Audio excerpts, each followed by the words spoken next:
वफाकी हुकूमत का ईद उल अज़हा पर 3 छुट्टियां देने का ऐलान। काबीना डिवीजन ने ईद की छुट्टियों का नोटिफिकेशन जारी कर दिया। ईद की छुट्टियां 17 से 19 जून तक पीर, मंगल और बुध को होंगी। हफ्ता और इतवार को पहले ही सरकारी तातील होती है।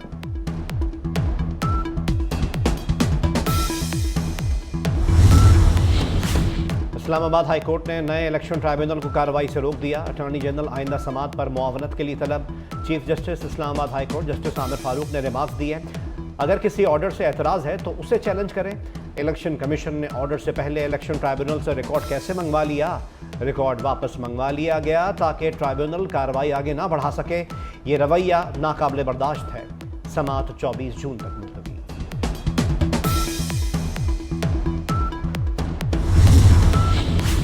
हुकूमत अहम मुआशी अहदाफ हासिल करने में नाकाम। रवा माली साल का कौमी इक़्तिसादी सर्वे आज जारी किया जाएगा। वफाकी वज़ीर ख़ज़ाना मोहम्मद औरंगज़ेब इक़्तिसादी सर्वे के अहम नुकात पेश करेंगे। शरह नमू का मुकर्ररा हदफ हासिल ना हो सका। मालियाती खसारा हदफ से तकरीबन 20% ज़्यादा रहा। महंगाई हदफ से 3.5% ज़ायद रही। महंगाई का हदफ 21% था, औसतन 24.5% रिकॉर्ड की गई। रवा माली साल के दौरान GDP ग्रोथ 2.38% रिकॉर्ड की गई। माली साल 2024-25 का बजट कल पेश किया जाएगा। MQM पाकिस्तान के रहनुमा डॉक्टर फारूक सत्तार को जान का खतरा। IG Sindh, additional IG Karachi और कमिश्नर कराची को खत लिख दिया। डॉक्टर फारूक सत्तार का कहना है कि MQM लंदन और BLA नामालूम नंबर से धमकियां दे रहे हैं। सिक्योरिटी फराहम करने का मुतालबा। खत में कहा कि सिक्योरिटी की गरज से पुलिस मोबाइल फराहम की गई जो वापस ले ली। सुरजानी टाउन में कब्जा माफिया के खिलाफ आवाज उठाने पर भी जान का खतरा है।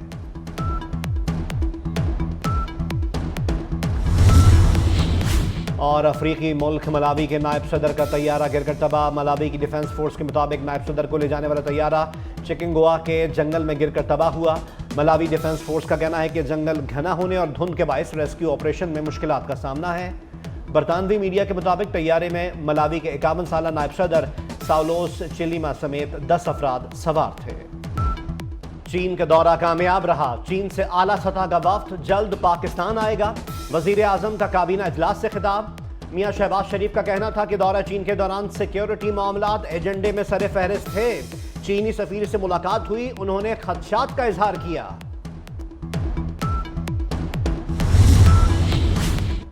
वजीर आला पंजाब मरियम नवाज शरीफ की हुकूमत के 100 रोज मुकम्मल। सूबाई हुकूमत ने रिपोर्ट जारी कर दी। महंगाई में कमी के लिए इनकलाबी इक़दामात उठाए गए। रिपोर्ट के मुताबिक 20 किलो आटे के थैले की कीमत में 1300 रुपए की कमी हुई। बेकरी आइटम्स, रोटी और चिकन के गोश्त की कीमतों में भी नुमाया कमी। पंजाब की पहली एयर एम्बुलेंस सर्विस का आगाज हुआ। 200 क्लिनिक्स ऑन व्हील्स, फ्री अद्वियात और फील्ड हॉस्पिटल प्रोजेक्ट भी शुरू हुए। पाकिस्तान के पहले वर्चुअल वुमेन पुलिस स्टेशन का क़याम अमल में लाया गया।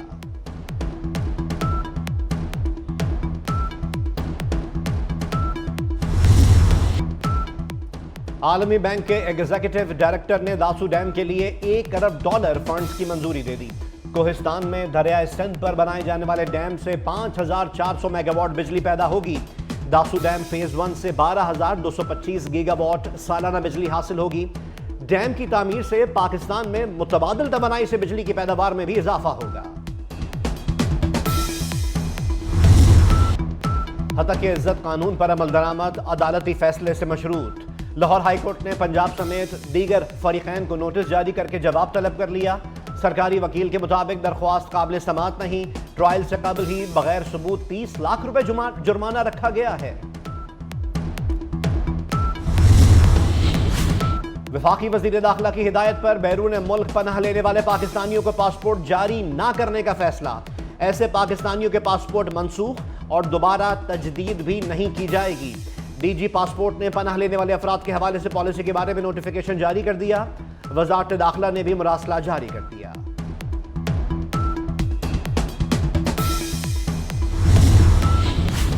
बच्चों को गैर कानूनी तौर पर बैरून मुल्क भेजने और स्मगलिंग का केस।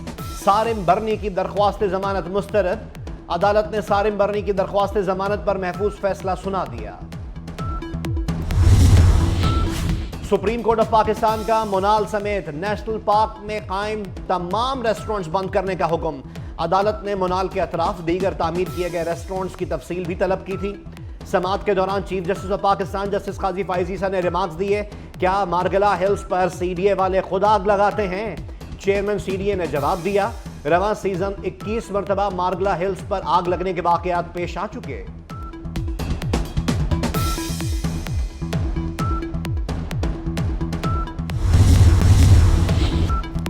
غزہ میں جنگ بندی، سلامتی کونسل نے جنگ بندی سے متعلق امریکی تجاویز کی حمایت میں قرارداد منظور کر لی۔ قرارداد کی منظوری میں 14 ووٹ آئے، ایک رکن نے ووٹ نہیں دیا۔ قرارداد کی منظوری میں روس نے حصہ نہیں لیا۔ اسرائیل اور حماس کے درمیان جنگ بندی کی اس تجویز کا مسودہ امریکی صدر جو بائیڈن نے منظور کیا تھا۔ متن میں حماس سے بھی قرارداد منظور کرنے کا مطالبہ۔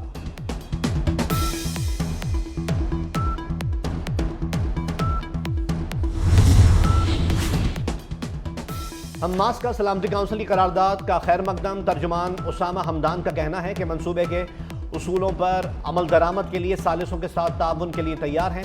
غیر ملکی میڈیا کے مطابق حماس اسرائیل جنگ بندی منصوبہ امریکی صدر نے منظور کیا تھا۔ قرارداد میں فریقین سے بغیر کسی تاخیر کے عمل درآمد کا مطالبہ۔ قرارداد میں کہا گیا ہے کہ دونوں متحارب فریقوں کے درمیان بات چیت کے دوران جنگ بندی جاری رہے گی۔ مظلوم فلسطینیوں کے خلاف اسرائیل کی دہشت گردی جاری، غزہ میں اسرائیل کی وحشیانہ بمباری، مزید 50 بے گناہ فلسطینی شہید۔ رام اللہ میں اسرائیلی فوج نے 4 فلسطینیوں کو بربریت کا نشانہ بنا کر شہید کر دیا۔ اسرائیلی بمباری میں شہید فلسطینیوں کی تعداد 37,000 سے تجاوز کر گئی۔ حملوں میں 84,712 زخمی ہو چکے۔ فلسطینی مزاحمت کاروں نے رفح میں کئی اسرائیلی ٹینک اور فوجی گاڑیاں تباہ کر دیں۔ ورلڈ فوڈ پروگرام کے گودام پر اسرائیلی فورسز کے راکٹ حملے، عارضی امریکی بندرگاہ سے فلسطین کے لیے امداد کی فراہمی معطل کر دی گئی۔ ورلڈ فوڈ پروگرام کی ڈائریکٹر گوداموں پر راکٹ حملوں کی تصدیق کر چکی ہیں۔ سنڈی مکین کا کہنا تھا کہ اسرائیلی فورسز کے حملے میں عملے کے ارکان زخمی بھی ہوئے۔ کے دوران ہنگامی صورتحال سے نمٹنے کے لیے مکہ مکرمہ میں فوجی مشق، سعودی سیکیورٹی فورسز نے بھرپور صلاحیتوں کا مظاہرہ کیا۔ جدید اسلحے سے لیس درجنوں بختر بند گاڑیوں اور ہیلی کاپٹرز نے بھی پریڈ میں حصہ لیا۔ عید الاضحیٰ قریب آ گئی، مختلف شہروں میں مویشی منڈیوں میں بھاؤ تاؤ میں تیزی، کسی کو اپنی پسند کا جانور مل گیا تو کسی کو مہنگائی کا شکوہ۔ کراچی میں ناردن بائی پاس مویشی منڈی میں 12 من کا موتی شہریوں کی توجہ کا مرکز۔ لاہور مناوا منڈی میں نکرے نسل کے نایاب بیل بھی خریداروں کو پسند آنے لگے۔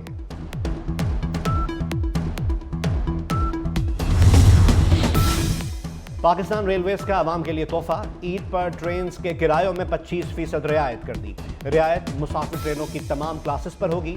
عید اسپیشل ٹرینز پر اس رعایت کا اطلاق نہیں ہوگا۔ قومی cricket team T20 world cup کا تیسرا میچ کینیڈا کے خلاف کھیلے گی۔ نیو یارک میں کھیلا جانے والا میچ پاکستانی وقت کے مطابق شام 7:30 بجے شروع ہوگا۔ سپر 8 میں جانے کے لیے کینیڈا اور آئرلینڈ کو ہرانا لازمی اور امریکہ کا اپنے دونوں میچز ہارنا ضروری ہے۔